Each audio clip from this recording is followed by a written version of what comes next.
título le puse un mensaje desafiante, un mensaje que nos desafía como pueblo de Dios. Qué importante es, mis queridos hermanos, que realmente como pueblo de Dios sepamos que tenemos una misión que cumplir. Como creyentes realmente, los que hemos entregado nuestro corazón al Señor, debemos lograr progresivamente vivir en forma transparente, en forma clara y auténtica, como creyentes, como cristianos que adoramos el nombre del Señor. ¿Para qué? Para que el entorno que observa nuestras vidas logre una buena opinión, una buena reputación de cada uno de nosotros, los que observan nuestras vidas. Porque continuamente, aunque no sepamos, el mundo está observando al pueblo de Dios, a los hijos de Dios, a los creyentes. ¿Y cuál es nuestro testimonio? Esta es la pregunta que nos hacemos hoy. ¿Cuál es el testimonio que doy a mi derredor, al pueblo que me rodea, a los hermanos y fundamentalmente a los que no son hijos de Dios? No por nuestros méritos, no por nuestras capacidades, sino por la gracia, por el regalo de Dios que nos ha dado a cada uno de nosotros, que como hemos cantado, hemos sido comprados por su sangre. Él rompió las cadenas del pecado y hoy somos libres del pecado. Pero para todo esto tenemos que confiar en el poder de Dios, en la gracia. Gracia significa el regalo. No hay que pagar nada para recibir del Señor esta bendición, este regalo. Él nos da la vida nueva. Él nos ha regalado la salvación eterna, la vida que Dios nos da a los que creemos en Él, en la obra de Cristo, como hemos cantado, en esa obra maravillosa de nuestro Señor, que por su poder y bondad, paciencia y misericordia nos ha restaurado. ¿Por qué agrego paciencia y misericordia? Porque muchas veces le fallamos como pueblo de Dios, como hijos de Dios y como humanidad en general. Y el Señor nos tiene paciencia, nos tiene misericordia y está siempre esperando. Espera la reflexión, espera el arrepentimiento, espera la confesión, espera que nos rindamos a sus pies. Y vamos a volver a los principios de la Iglesia. Nuestro Señor Jesucristo, sabemos que durante 3 años y algo estuvo formando a los pescadores de hombres, a sus seguidores. ¿Y qué le dijo a los suyos antes de ascender? Yo me voy, pero les voy a enviar un consolador, el Espíritu de verdad, el cual los va a guiar a toda verdad. Id por todo el mundo y predicad el Evangelio a toda criatura, comenzando de Jerusalén hasta lo último de la tierra. Qué importante es lo que el Señor hizo. Pero yo hablé de un título, un mensaje desafiante. Y en el ejemplo de la iglesia primitiva, creada por Dios, la obra del Espíritu Santo la inició y le fue dando el crecimiento. Y las almas se quebrantaban. Los hombres y mujeres y niños y jóvenes se convertían al Señor. ¿Y qué pasó? Aumentó la cantidad de humanidad. Y como muchas veces hemos dicho, nuestro nuevo hombre convive con la vieja naturaleza. Por eso tenemos que estar con la naturaleza de pecado, del pecado adánico con que todos nacemos. Por eso siempre tenemos que estar atentos para no ser tentados. Cuando en la iglesia primitiva el grupo creció, había huérfanos, viudas, necesitados, y los discípulos, los apóstoles, no daban abasto. ¿Y qué dice? Voy a leer en los Hechos 6, 3 y 4. Buscad, pues, hermanos de entre vosotros, a 7 varones de buen testimonio. Prestemos atención a lo que estamos leyendo. Llenos del Espíritu Santo y de sabiduría, a quienes encarguemos de este trabajo, y nosotros persistiremos en la oración y en el ministerio de la palabra. Busquen hermanos fieles, hermanos llenos del Espíritu Santo, de buen testimonio. Mensaje desafiante. ¿Tenemos buen testimonio? ¿Cómo nos ven los que observan nuestras vidas si decimos que somos cristianos, que somos creyentes, que el Señor Jesús nos lavó con la sangre que derramó y nos envió el Espíritu Santo? Y los apóstoles, ¿qué dijeron? Mientras ustedes se ocupan de los huérfanos, las viudas, los problemas de este mundo, las dificultades, porque hay quejas, nosotros persistiremos en la oración y en el ministerio de la palabra de Dios. ¿Qué debemos hacer hoy nosotros? Esto ocurrió desde la iglesia primitiva. ¿Y qué tenemos que hacer hoy nosotros en la iglesia de Cristo? Buscar también a hermanos y hermanas, niños, adolescentes y jóvenes que tengan buen testimonio, que el mundo que los observa, que el incrédulo, que los hermanos que los observan digan, no tengo nada que decir de este joven, no tengo nada que decir de esta hermosa señorita, de esta hermana, de este abuelo. Buscar hermanas y hermanos de buen testimonio, dispuestos ¿a qué? A ser guiados por el Espíritu Santo, que realmente obre en nosotros y que incluya los valores temporales y los valores eternos. Porque estamos en este mundo, los valores temporales no podemos. Mientras estamos en el mundo, no podemos dejar los valores temporales. Pero la palabra del Señor que dice, luz somos del mundo. El mundo está en tinieblas, el mundo está en oscuridad. Por eso la Iglesia de Cristo debe abarcar todos los aspectos de la vida. Los valores temporales, los valores eternos.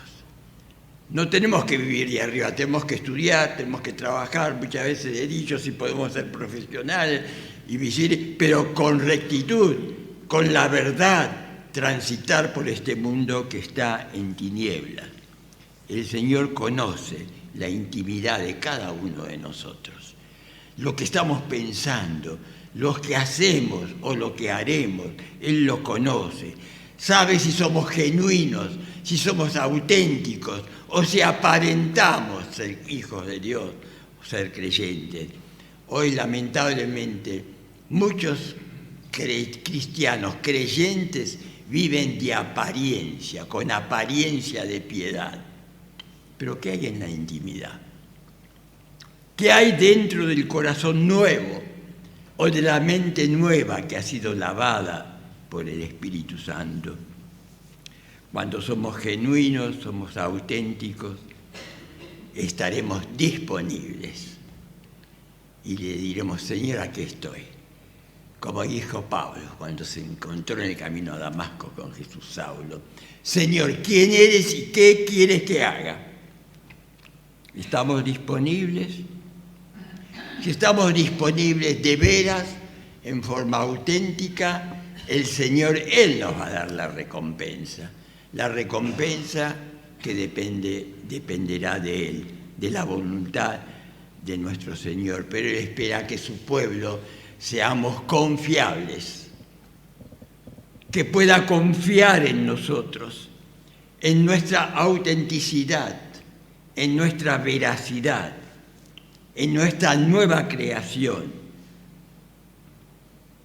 Cuando empieza la nueva vida, ¿qué dice y qué dijo el apóstol Pablo a la iglesia de Filipos en 1:6? El que comenzó la buena obra, ¿qué va a hacer? Fuerte. La perfeccionará. ¿Tenemos miedo a hablar lo que dice la palabra? No. El que comenzó la buena obra, la perfeccionará. ¿Estás dejando que la perfeccione en tu vida? Estoy dejando que el Señor perfeccione esa buena obra, que en el caso mío hace más 80 años que empezó. Estoy permitiendo que la siga perfeccionando porque nunca somos perfectos, pero sí debemos ser irreprensibles, tendencia hacia la perfección, porque ese es el objetivo que el Señor tiene de nosotros y nos quiere dar la recompensa. Quiere que seamos creyentes a largo plazo, no a corto plazo, no emocionales. Hoy soy un hijo de Dios y mañana me olvidé. Voy a trabajar y ya me olvidé de que soy un hijo de Dios. El que comenzó la buena obra la perfeccionará. ¿Pero cuándo la va a perfeccionar? Cuando yo se lo permito, cuando vos se lo permitís, porque hemos cantado que somos libres. Somos libres en todos los aspectos para bien y en los aspectos para mal también somos libres, porque caemos en la trampa del maligno. El Señor nos va a recompensar por su gracia. Al respecto, quiero que cada uno de nosotros, niños que ya tienen comprensión, adolescentes, jóvenes, mayores, ancianos, cuando nos proponemos seguir a nuestro Señor, estemos afirmados de la palabra de Dios. No descuidemos la lectura, la oración, la comunión. No descuidemos a nuestros niños, a nuestros adolescentes y jóvenes, porque el Espíritu Santo así va a poder construir un futuro firme en cada una de nuestras vidas, un futuro estable a largo plazo, como decíamos. Y como dice su palabra, por cómo va a descubrir el incrédulo o el creyente de si somos reales, auténticos, la palabra de Dios que dice, por sus frutos lo conocerás. ¿Qué frutos estamos dando? Frutos contaminados con las pestes, con frutos embichados. Por sus frutos lo conoceréis, dice la palabra de Dios. Y en relación al título, vamos a seguir adelante y vamos a hablar de las evidencias, de cómo se evidencia. ¿Cómo el mundo descubre en nosotros de que hay algo distinto que el incrédulo no tiene? Primer punto, uno es visible. Visible, lo que observamos a simple vista alrededor nuestro. Voy al Antiguo Testamento. En Éxodo 34, voy a leer del 27 al 29. Sabemos que el Señor Dios eligió a Moisés para que saque al pueblo de Egipto y lo lleve a la tierra prometida. Todos ya lo sabemos, ¿no? En el Antiguo Testamento está todo escrito. Pero en Éxodo 34, voy a leer estos dos versículos. Y Jehová dijo a Moisés, escribe tú estas palabras, porque conforme a estas palabras he hecho pacto contigo y con Israel. Y él estuvo allí con Jehová 40 días y 40 noches. No comió pan ni bebió agua, y escribió en tablas las palabras del pacto los 10 mandamientos. Y aconteció que descendiendo Moisés del monte Sinaí con las 2 tablas del testimonio en su mano, al descender del monte no sabía Moisés que la piel de su rostro resplandecía después que hubo hablado con Dios.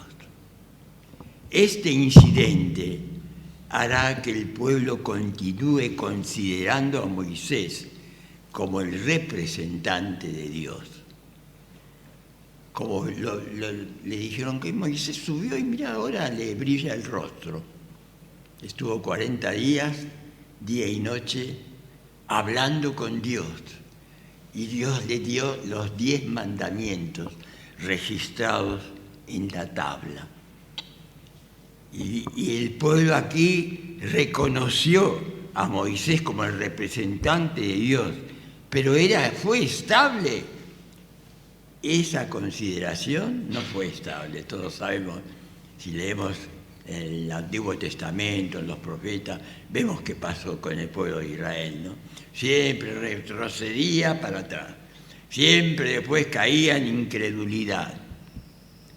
Cuando nos distraemos de todo lo que pasa a nuestro alrededor, nos olvidamos de que nuestro rostro debe brillar para el mundo que nos ve. Y dice que hay otro, tu rostro, tu comportamiento, tu hablar te descubre, como descubrieron a Pedro, ¿no? Cuando entregaban a Cristo. Dice, aún tu hablar nos hace recordar que vos caminaste con Jesús.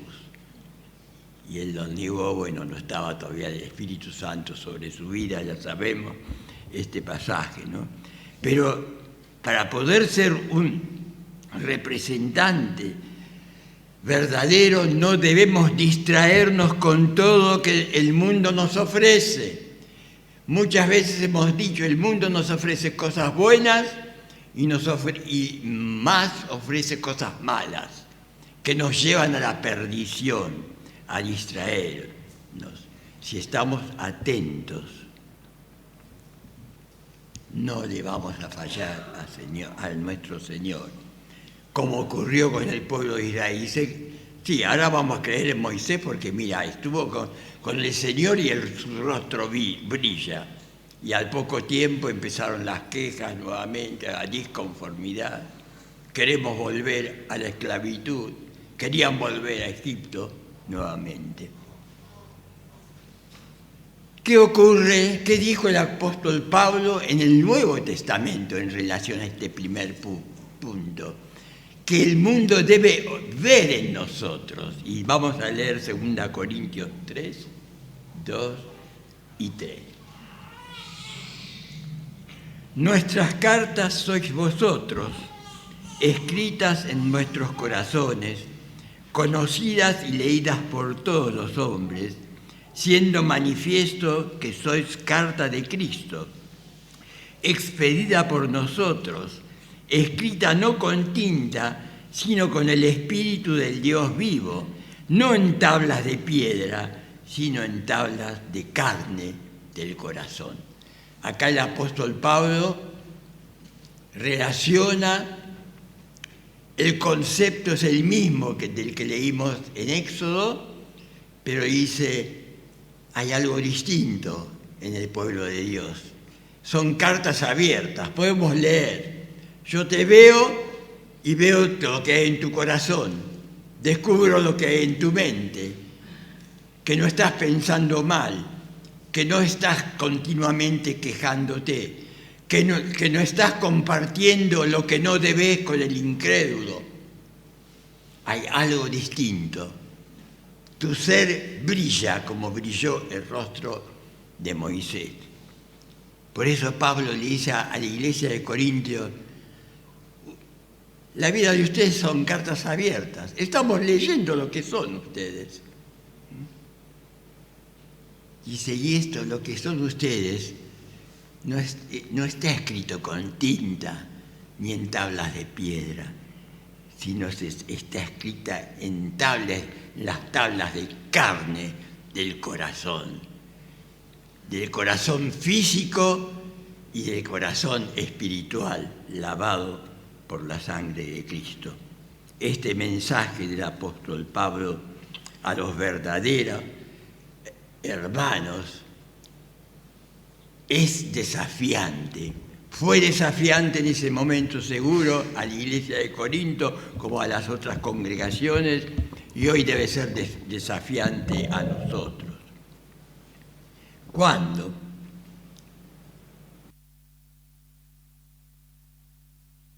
Cuando en forma transparente confiamos en las promesas de Dios y las llevamos a la práctica con todas las debilidades que podamos tener en forma irreprensible, con el deseo de cada día ir perfeccionándonos en las propuestas que Dios nos da a nosotros. Siempre mencionamos que el pueblo de Israel es perseguido por todo el mundo y la palabra de Dios dice que en los últimos tiempos toda esa persecución va a aumentar. ¿Qué les parece? ¿Estamos viviendo los últimos tiempos? El mundo quiere erradicar a Israel. ¿Qué pasa en la Franja de Gaza, en todas las matanzas? El mundo quiere erradicar al pueblo de Israel. ¿Pero qué le dijo Dios en Deuteronomio 3:22 al pueblo? Nos dice a su pueblo: no los temáis, porque Jehová vuestro Dios, Él es el que pelea por vosotros. Él es el que pelea para que el pueblo de Israel, que Israel no desaparezca hasta que Cristo venga, aunque es un pueblo que está en la mayoría perdido, adorando, viviendo de apariencia.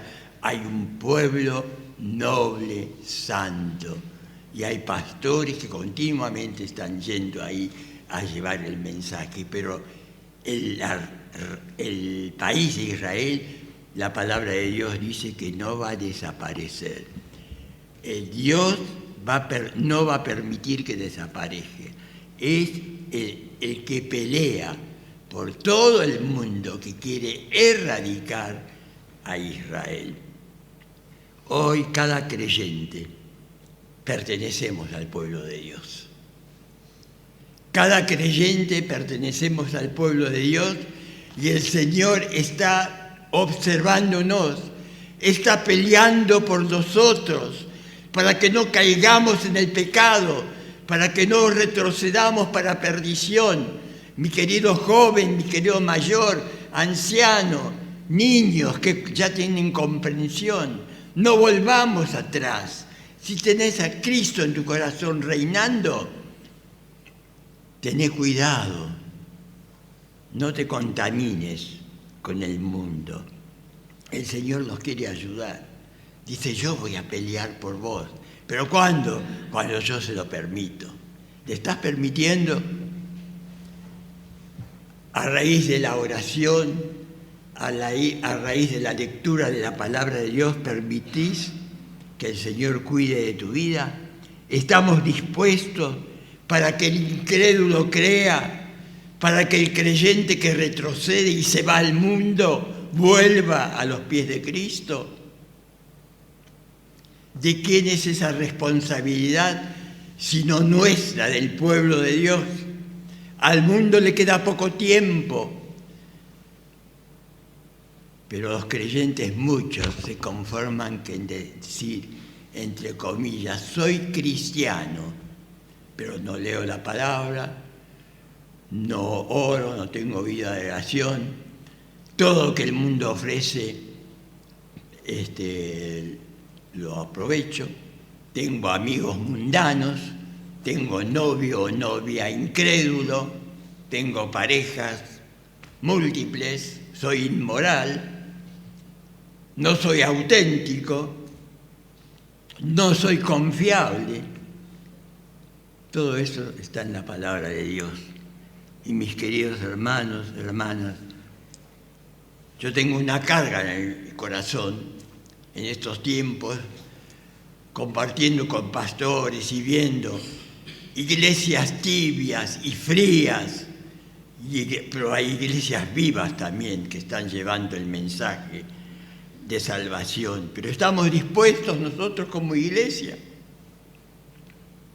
Yo me alegro cuando veo que nuestros adolescentes jóvenes están con ganas de hacer cosas, vienen, trabajan, están trabajando.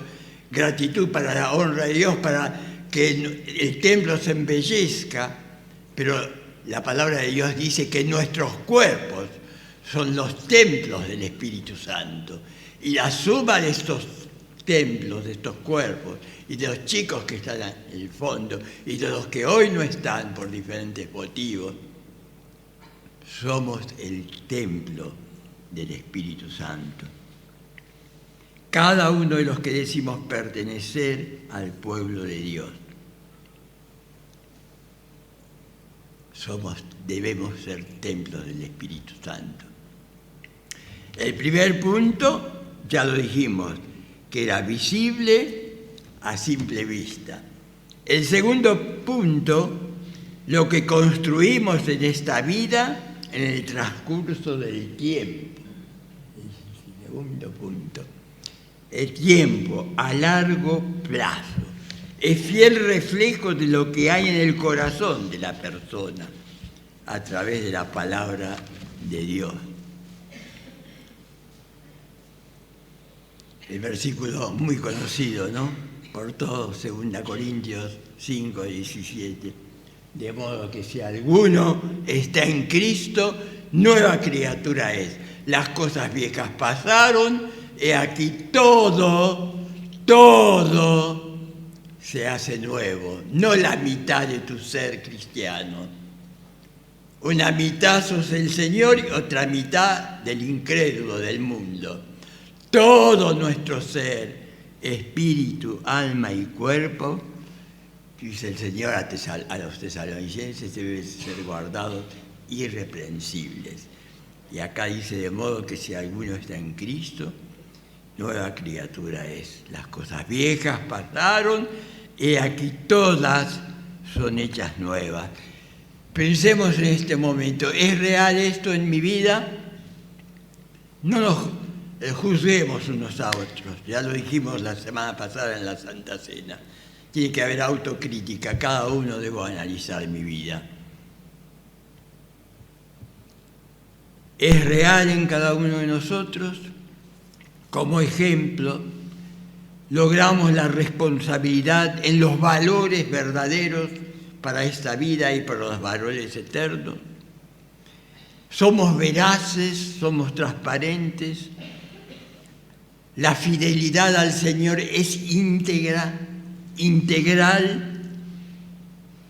Dios ocupa el centro de nuestra vida, la familia ocupa el centro, nuestros hijos, nuestros nietos. Primero somos responsables en los hogares y después, en segundo término, la iglesia, y después la sociedad. Si nos descuidamos, nos lleva a la perdición. Pero Dios, familia, las relaciones acá en la iglesia entre nosotros deben llevarnos a la confiabilidad para con el Señor, para con el hermano. Yo debo confiar de todos mis hermanos, mis hermanas, de que lo que hacen y lo dicen es real, que son veraces, que no andan en tinieblas, que no andan a media tintas, con un pie en el mundo, con el incrédulo, y con el pie en el cuerpo de Cristo. Mis queridos hermanos, todas estas cualidades, si las cumplimos, nos van a llevar a la vida eterna. Esto no se compra ni con dinero, ni falsificando la verdad de la palabra de Dios a nuestra conveniencia, ni por apariencia de piedad. Pensemos, ¿qué valor tiene nuestra reputación en el mundo, en los familiares inconversos, en la iglesia, entre los hermanos? ¿Qué reputación? Este es un desafío que hoy quiero dejarle a esta querida iglesia. Este desafío de que nosotros tenemos una responsabilidad y debemos observar a nuestro derredor, a ver cómo me están viendo. Mi rostro, mi comportamiento es brillante, aunque tenga errores, es veraz en el estudio, en el trabajo, no soy tramposo, soy real, soy genuino, soy verdadero. Pensemos qué valor tiene nuestra reputación y qué mensaje desafiante estoy dejando a través de mi vida, de mi comportamiento. Cuando somos transparentes, como creyentes, muchos de los incrédulos van a empezar a creer y a doblegarse a los pies de Cristo. Así empezó esta iglesia. Toda la gente que venía, ninguno era creyente, eran incrédulos o cristianos nominales. Sin embargo, la gracia del Señor los fue restaurando y hoy están dispersos en el país, hasta en forma internacional, hermanos incrédulos que un día tuvieron hambre y sed y vieron hermanos que gratuitamente le enseñaban la palabra de Dios.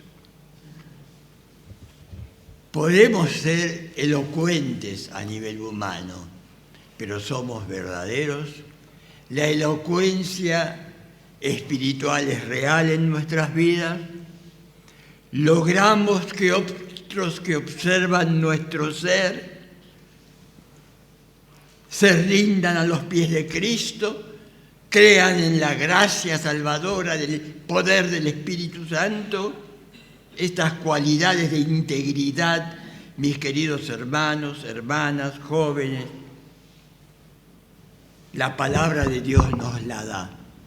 Cuando el Señor ungió a Salomón para que sea el rey del pueblo de Dios, del pueblo elegido, le dijo a Salomón: pedime lo que querés que te voy a dar para que gobiernes a este pueblo tan duro. Y Salomón, ¿qué le pidió? Dame sabiduría. Y a pesar de todo eso, sabemos, ¿no?, la historia de Salomón, las caídas que tuvo, los pecados en los que cayó. Pero a Dios le pidió sabiduría. ¿Y qué diremos de los proverbios que estuvimos estudiando? Hasta ahora terminamos esta semana. Que habla de la necedad, de la sabiduría, continuamente hace las comparaciones del hombre sabio, de la mujer sabia, del hombre necio, de la mujer necia.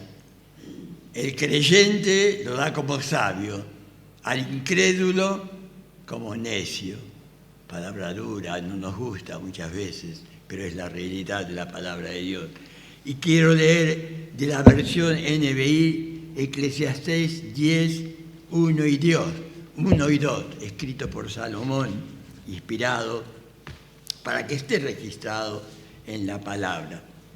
Miren lo que dice estos versículos. Las moscas muertas apestan y echan a perder el perfume. Pesa más una pequeña necedad que la sabiduría y la honra juntas. El corazón del sabio busca el bien, pero el del necio busca el mal.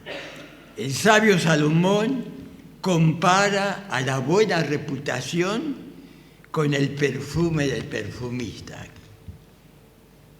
que da aroma, un perfume. El creyente real, genuino, tiene que dar un aroma de bendición, un aroma de que el Señor está reinando en su vida, del perfumista que es agradable a todos los que lo huelen. Pero también el sabio Salomón sabía que esta virtud, que esta cualidad desafiante, que puede ser contaminada, porque como el perfume, una mosca que caiga, dice, ya la arruinó el perfume.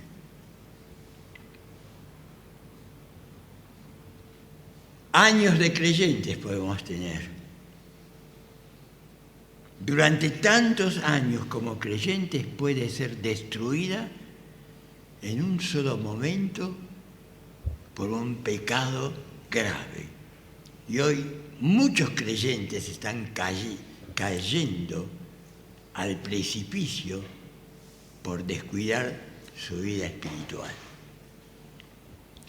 A través de un comportamiento insensato y necio, como la mosca en el perfume del perfumista, el mensaje de la palabra de Dios y la vida de comunión y de oración en un instante puede quedar destruido cuando nos acoplamos a las propuestas del mundo o nos unimos a un incrédulo que nos destruye, nos va deslizando progresivamente, ni cuenta nos damos y nos estamos deslizando y vamos al precipicio, como el mundo está yendo al precipicio como consecuencia del pecado. La paga del pecado es muerte, mas el regalo de Dios es vida eterna, dice en Cristo Jesús, Señor nuestro. En un instante, el buen testimonio puede quedar destruido. Mis queridos hermanos, no descuidemos nuestra vida. Cuando caemos en pecado, esto se puede recuperar, dice la palabra de Dios, porque el Señor es un Dios de misericordia, de justicia, de perdón. Pero la recuperación del creyente caído, ¿qué dice la palabra del Señor?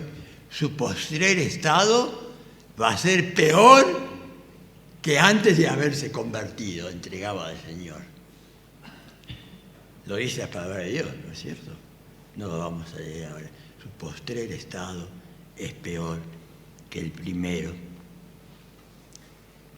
Estamos dispuestos a decirle, reconocer, ponernos ante el Señor y decir, Señor, en forma auténtica, perdóname, tengo muchas cosas que dejar, abandonar, tengo muchas cosas que cambiar, tengo muchas cosas que no estoy practicando de la palabra de Dios, tengo amistades, relaciones que me están perjudicando, estoy cayendo en pecados, estoy cayendo en situaciones, en amistades que me están arrastrando al precipicio y estoy esperando, pero estoy dispuesto que tú hagas la obra en mi vida. Estamos dispuestos a pedirle perdón.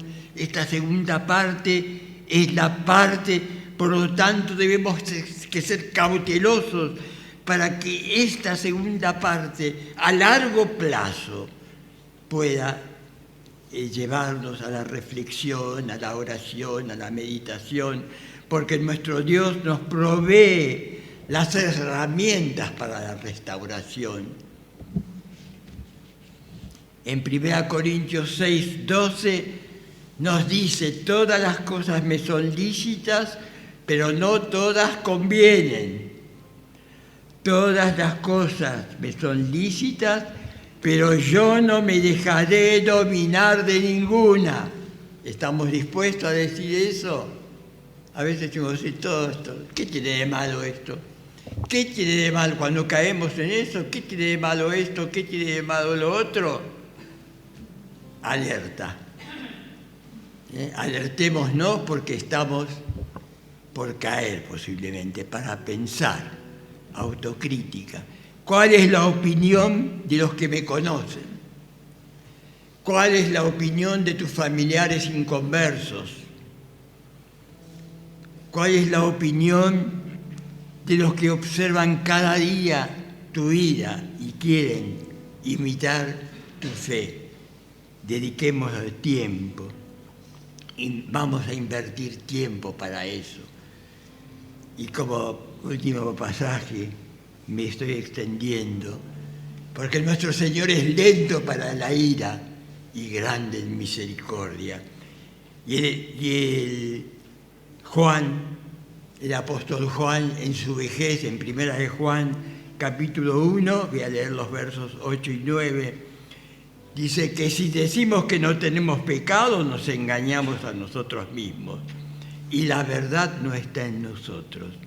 Pero si confesamos nuestros pecados, Él es fiel y justo para perdonar nuestros pecados y limpiarnos de toda maldad.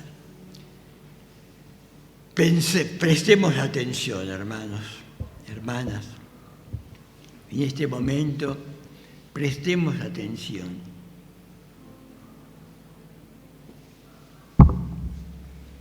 Inclinemos nuestro rostro. Sabemos por la palabra de Dios que todos, aunque seamos buenas personas, todos nacemos en pecado, dice la palabra, y estamos después del Edén y estamos destituidos de la gloria de Dios. Jesucristo no es una religión. Jesucristo es una relación personal con Dios a través de la obra de Cristo. Y quiero decirte de la obra de Cristo y de su Espíritu Santo, no dejes para mañana lo que debes decir hoy. Y me acordaba ayer, me anoté acá, años atrás, cuando yo era chico, joven, y hasta hace unos años acá también lo cantábamos, escuchen, no voy a decirlo todo, pero voy a decir una parte de este himno. Los himnos anteriores tenían mucha profundidad. ¿Te sientes casi resuelto ya? ¿Te falta poco para creer? Pues ¿por qué dices a Jesucristo, hoy no? Mañana te seguiré. Pues vence el casi, ese casi que no te deja. A Cristo ven, pues hoy es tiempo, pero mañana bastante tarde puede ser. El casi nunca te servirá en la presencia del justo juez. Y este himno sigue más, pero lo dejo aquí. El casi soy creyente, casi me voy a convertir, pero nunca puede llegar si no tomas la decisión. Nunca te servirá. Lo que sigue lo dejo que cada uno de ustedes lo piense y se imaginan lo que sigue, si no te arrepentís.